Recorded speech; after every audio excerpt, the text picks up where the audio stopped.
Yeah. Hindi perspekto, pero totoo. Makinig ka. Real talk.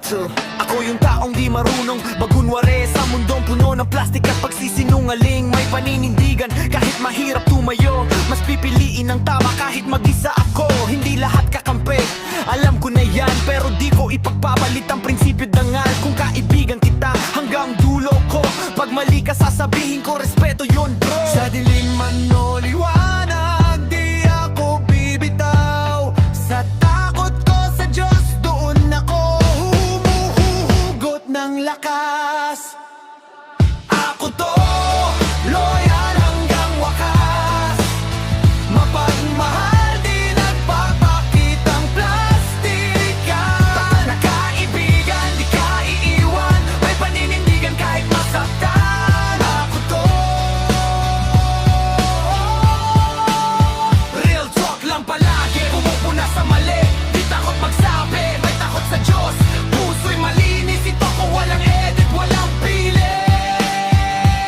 Sa bawat laban, dala ko ang pangalan. Hindi sa yabang, kundi sa katotohanan. Maraming madaldal, konti ang totoo. Ako yung nandyan kahit wala nang nanonood. Pagmamahal di lang sa salita, kundi sa gawa. Sa oras, sa sakripisyo, tiya. Kakaibigan ka, ramdam mo yan.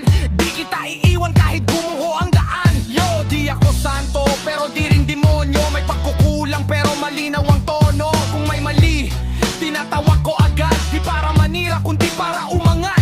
Sa mundong baluktot, diretso kong lakad. Takot sa Diyos, kaya di basta naliligaw. Loyalty di uso sa mga traidor. Pero sa akin buhay to, di lang word bro. Wala to. Totoo. Sa sarili, sa Diyos, sa kaibigan ko.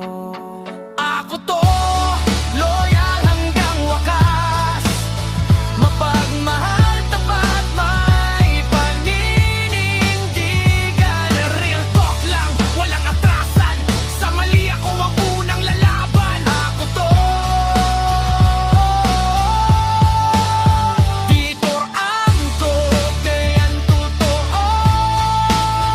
May takot sa Diyos, yun ang pundasyon ko.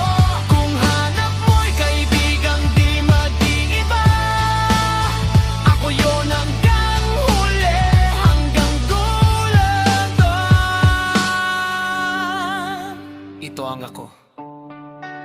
Hindi para sa lahat, pero para sa mga totoo.